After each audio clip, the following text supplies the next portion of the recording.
What is up, y'all? It's Jeremiah with Moark Outdoors. And guys, today we're going to be talking about a topic that I feel like doesn't get talked about very much, and I think it should be talked about more often, and that is how do you get permission? So a lot of guys like me have never had the chance for my family to own a giant farm to hunt on to deer and duck and all that stuff. Never had that chance. And public land in my area is rough, really pressured. You know, you can hunt it if you want to, but it's rough. So I decided to go down the road of getting permission. So when I started getting permission, I had absolutely no clue what I was doing. And I asked my dad, I'm like, Dad, what should I do? Well, he hadn't gotten much permission in his life either. He just said, oh, I guess you just start going and knocking on doors, son. So that is number one. A good way to go get permission is just go and knock on doors and be friendly and talk to people, because you have no idea how much it means to people, especially in a heavily hunted area, that you're even asking. And a lot of them will say, oh, well, I deer hunt. You just got to accept that and go on. They'll say their grandson deer hunts or whatever. You know, it's sometimes you can tell it's definitely an excuse. Sometimes they just don't want you hunting there. Well, I've got cows out there. Well, most hunters aren't going to shoot a cow, but I get it. I understand why they say no. So you cannot let that get you down when you're door knocking, when you're face-to-face talking.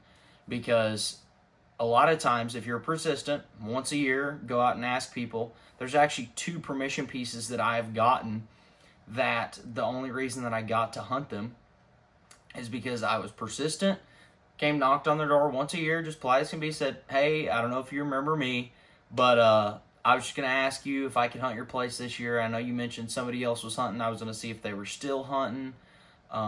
Just go, be polite, be friendly, have a smile on your face, and even if they reject you, don't get awkward about it. You know, it's their land, so you just got to accept it and go on. That is my number one way that I get permission, because I'm a personable person. I feel like when people meet me, I can give off that I'm a good person and I'm not going to hurt their land. I'm not going to be an idiot on their land, you know, because that's a big deal. That's a big comfort thing that you need to put in people's minds, because it is their land, and people are worried about people nowadays suing and all other sorts of crazy stuff. So you got to put them at ease on that stuff, and that is a great way to do it, is by in person going up and talking to people. Now, another way that I have tried and have gotten permission before is by trading work for permission. So going up to somebody, and you know, if they're not wanting to let you hunt, go up and say, hey, what could I do for you to let me hunt on your place? You know, is there something you need help with? Yard work you need help with? Just be handy, and those people will like you for that. Because, I mean, it needs to be in your character. Now, don't be all grumpy when you're doing work for them, you know. You're just helping people out. And a lot of times that will get somebody to go, hey, you know, maybe I will let them hunt. You know, if he can help me out around the house where I live in an area with a lot of older people, a bunch of older people, and they need help. You know, they're getting older and they can't do some of that heavy lifting that you might be able to do. That's another great, excellent way to get permission. Now, number 3, which is in my area, is actually really important, because I live in kind of a travel destination where people like to come and visit, and a lot of pieces of property are development properties that have had nothing done with them yet. So these people are from way out of state. Now, I will tell you right now, onX is what I use, but there's a bunch of other apps that you can use. But onX is my biggest tool. Finding a landowner's name, and it gives you their tax address. So let's say it's a farmer. He owns a farm here, but he lives 45 minutes away. Well, you can't go door knock in a place where there's no doors to knock on. So that's going to be one of them deals. You know, if you want to make that trip, you can make that trip. A lot of times, though, what I will do is, if someone's way out of state, what I'll do is I will use their address and their name, put that into the internet, and sometimes you'll be able to find an active phone number. Now, I will not tell you that it is 100% of the time, because it's definitely not. And it is so frustrating going through phone numbers on the internet, and there'll be all these scams. They're like, do this, this, and this, and then you get this phone number, and then you don't get the phone number, and it's ridiculous, and it's a pain in the butt. But a lot of times what I'll do is I'll call them up if I can get a number, and be like, hey, man, This is my name. This is where I live. And I was curious if anybody deer hunts on your place, or turkey hunts on your place, or duck hunts on your place. You wait for them to answer. If it's yes, then you just leave them alone. All right, thank you for your time. I really appreciate that.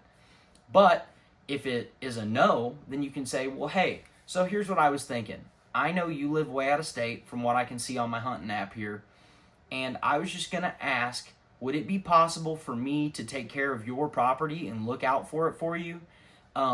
In return, letting me hunt on that property and kind of do with what I want until you come back. I won't do anything that you don't want me to do. But would that be a fair trade to make? And I've actually have 2 pieces of property that I hunt on currently that's exactly the offer I made, and that's what I do. And I have to keep up with that property. And yeah, it's not fun sometimes. You're cutting trees out of roads and whatnot, trying to take care of stuff. But what I will say is a lot of times those faraway landowners, if they don't already have somebody doing that, that's a big comfort to them. And especially being a hunter, you're an outdoorsman, you care about the land, you care about the animals on the land, and you don't want the land to be damaged. And a lot of times other people see that and go, you know what, that's exactly what I need. I need somebody to look out for the place.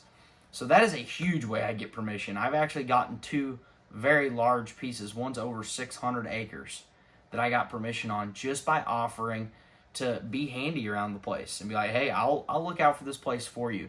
So that's my tactic when it comes to way out of state people.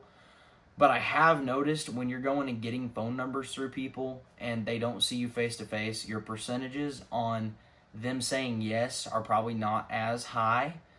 Not as high as if you were in person. Give them a handshake. This is who I am. This is what I do.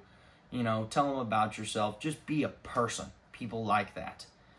Don't be super nervous. And all my buddies ask me, okay, well, how do you have so much permission? Because I do. I probably have right now a little over 1,000 acres of permission to hunt on.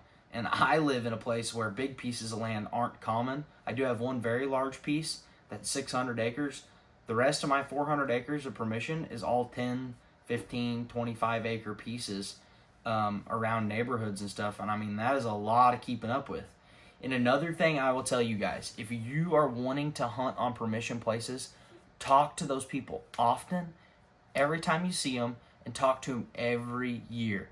Don't ever roll up to a place in the fall and expect to be able to hunt and you've not talked to the person all year. Don't ever do that.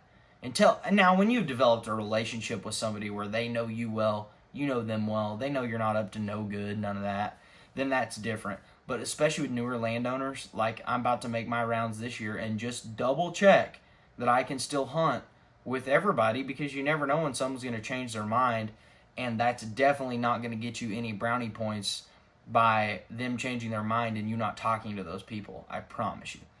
So anyways, guys, that's going to be it. Those are just a couple different ways that I get permission personally in my area. And I just want to let you guys know, don't get discouraged. You are going to meet mean people, grouchy people who, for some reason, think you're attacking them, or it's like they take it weird, which I understand. I get it. But don't get discouraged. That's my number one tip. Do not get discouraged. Just go out there, stick with it. And even if it's a little piece of land, 2 of these bucks, of dandy bucks on this wall, are on pieces of property that are less than 25 acres. So that's all I'm going to tell you guys. You guys go out there, you go get them. This is Jeremiah with Moark Outdoors. We'll see you later.